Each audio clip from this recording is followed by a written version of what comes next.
The last full moon of spring. The full moon in Sagittarius. It might be time for your Dungeons and Dragons revival because it's a game and Mercury is in Gemini and it has to do with like metaphorical overlays regarding your map of the world.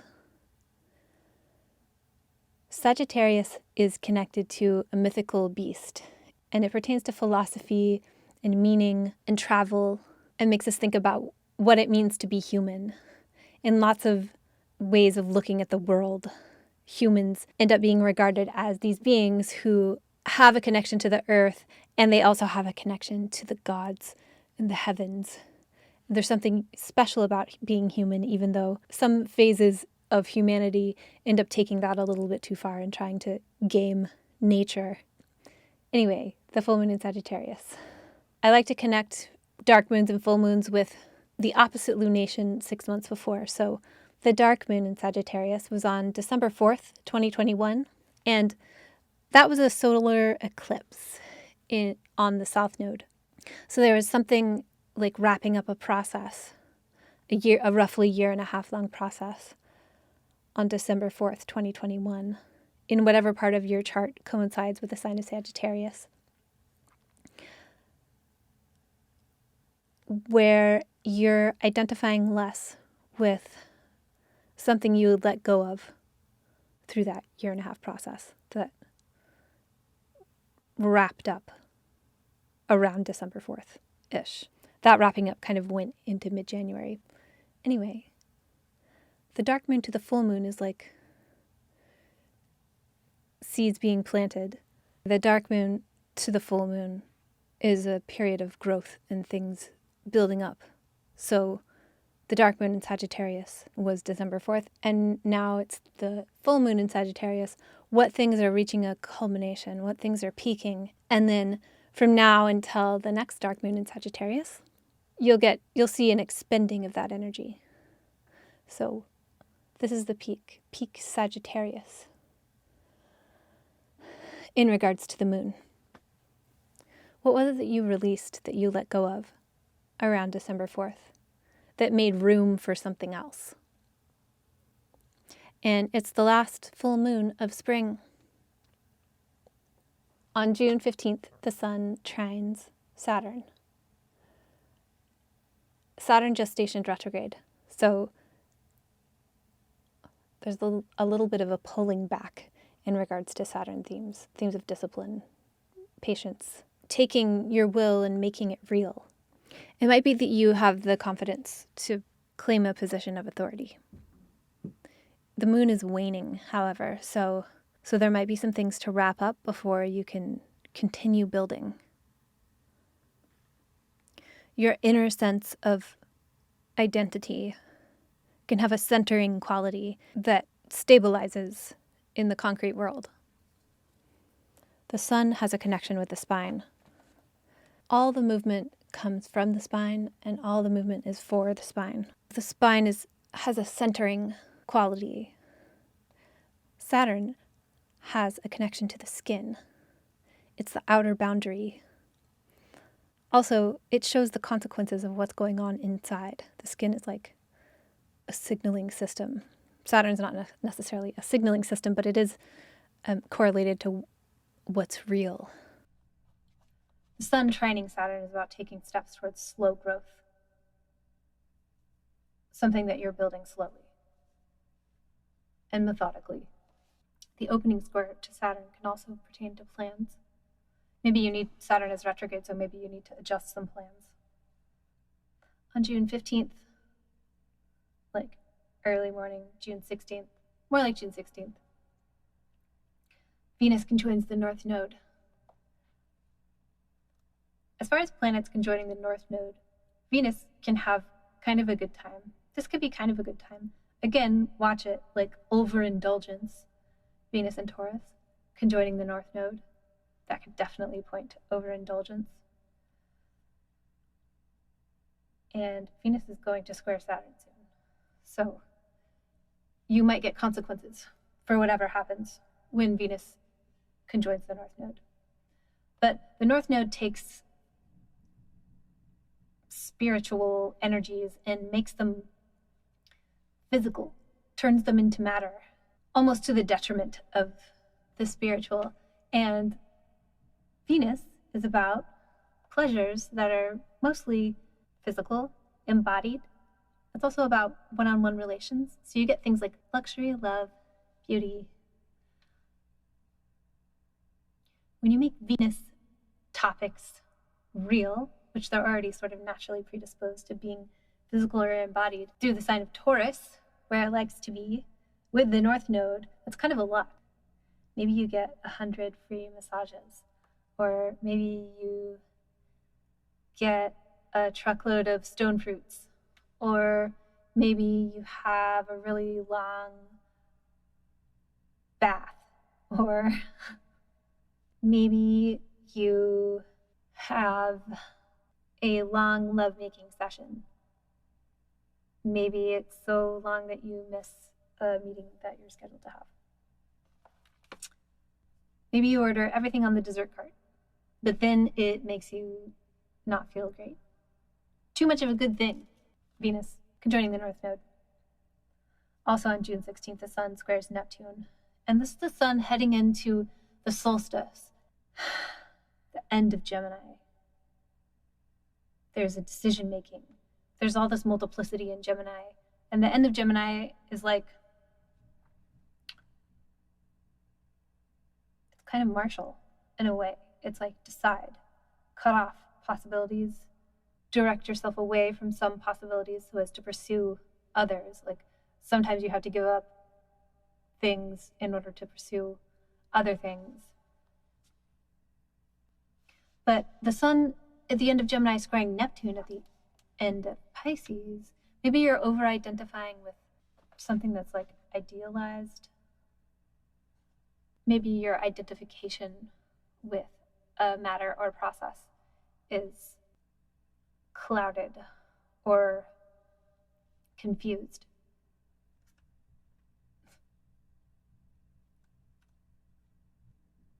If the Sun at the end of Gemini is about letting go, and Neptune in the third phase of Pisces is kind of this like idealized, beautiful, happy ending place, it might be that ultimately you let go of something and you're let down.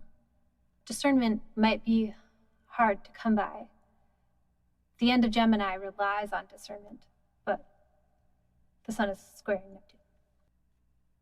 So on June 18th, Venus squares Saturn, like later in the day. So earlier in the day, the Moon conjoins Saturn, and then Venus squares Saturn. So this will be up. This will be prominent. And late Aquarius pertains to exit. Interesting about the air signs. So with Venus squaring Saturn, maybe what Venus in Taurus is trying to do is somehow blocked or taken away, but it's Venus. So if we're gonna have a Venus squaring Saturn, it's Saturn in Aquarius and Venus in Taurus. So at least they're both dignified. It's like the best version of like getting blocked, or maybe the too much of a good thing is somehow muffled or lessened in a way that is beneficial. But for the most part, it's not, that's probably not going to feel great. Like maybe later you'll see how it was for the best. As with every single aspect ever, I guess.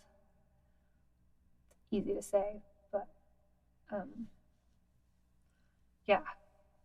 There are a lot of times when I had a hard time with something, and if somebody told me it's for the best, I would have a hard time believing that in the moment. But this is the best version of whatever frustrations or conservatism blocks Venus trying to have fun or feel good. It might be something that pertains to loss. It's the opening square with Saturn, though, so maybe something needs to be let go of again before this Venus process can continue. Or, something needs to be let go of, something gets blocked, some authority figure says no to something, or you say no to something that someone else wants, maybe your Saturn. If things get harsh, you'll have more access to beauty and gratitude than you might otherwise.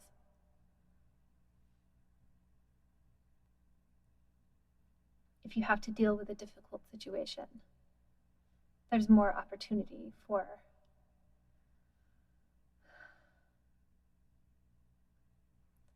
dealing with it in a way that can ultimately feel good or foster relationships, even if you have to let go of one.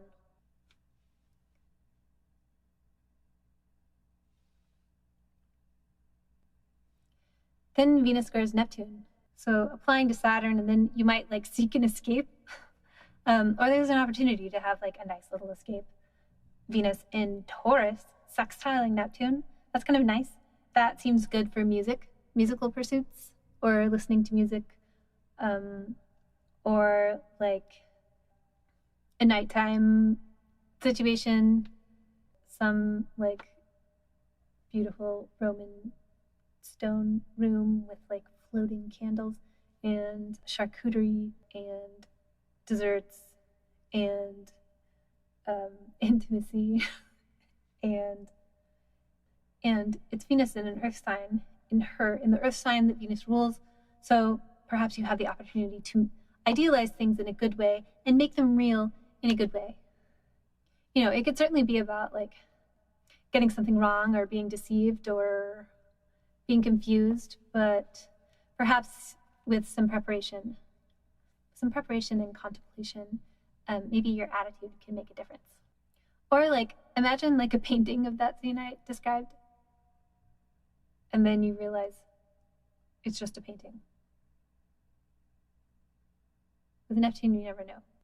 Also, with Neptune and Venus, even though it's a sextile, it's a cute aspect, there's always a chance that like what you desire can make you easily manipulated.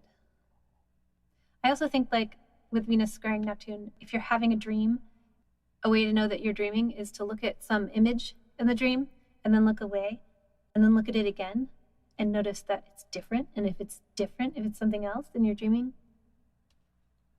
I don't know how to like make that analogous to real life somehow, to figure out whether or not you're being deceived or manipulated.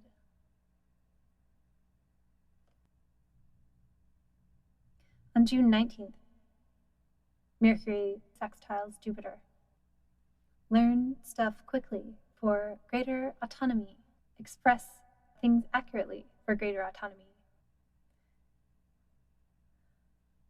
There could be like enthusiasm to learn or enthusiasm to persuade, to facilitate some sort of something you might need to separate from. Here you can reconcile like the rational with the generous and optimistic. It seems very acute to me. It seems pretty laser-like. I know that it's a cardinal sign and a mutable sign. It feels like they can kind of focus each other, or Jupiter could have a stabilizing quality. Mercury could have a multivalent, detail-oriented assistance to what Jupiter's trying to do in Aries, which is win, but in a way that you really have to fight for. Reconciling facts with faith. There's this writing coach that I like. Her name's Jennifer Locke, and she did this thing about how to make inspiration easy, and one of her pointers was to follow your inspiration. And that seems like this. Like, if you follow your inspiration, you will be inspired. Pursue your interests here. Learn stuff, express stuff, experiment. Mercury and Gemini sextiling Jupiter in Aries is not necessarily about experimentation, but it seems like a nice place to do it. Like you'll be supported and driven, and you'll have the energy, the curiosity, potential for precision. June 20th is the third quarter moon. We're winding down to the dark moon now and headed in to summer, which is the day after. So there's a lot of talk about letting go with all the eclipse stuff a couple weeks ago. And that was a more intense, sort of gut-wrenching form of letting go. The third quarter moon happens every month, and it evokes a more regular, less severe cycle of filling up and emptying. Similar to how when you breathe, you fill up and empty. When you sleep, you fill up with energy, and then you get tired. You sort of empty throughout the day, and then you go back to sleep to recharge. When you eat, you fill up and empty. So the third quarter moon is about this more regular cycle. What can you begin to let go of from the last full moon in Sagittarius? Energy was reached a culmination and is being released. So how can you expend that energy? How can you spend it? Spend it wisely. If there's anything you need to still let go of in preparation for the dark moon,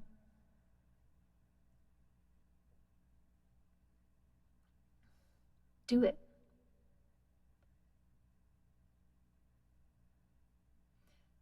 Because although the third quarter moon is something that happens every month, this is the third quarter moon that leads us into the solstice. It's a new year. In ancient Egypt, the summer solstice was regarded as the new year, not the winter. And again, we're at the end of Gemini, so what will you leave behind? If you can only work on 1 project or 3 projects, and you have like 5 projects or 10 projects, you're going to have to let go of some of them. I'm saying this for myself. When Cancer season comes, you can only nurture so many things. Your energy is finite. I mean, according to some traditions, your energy can also be infinite, but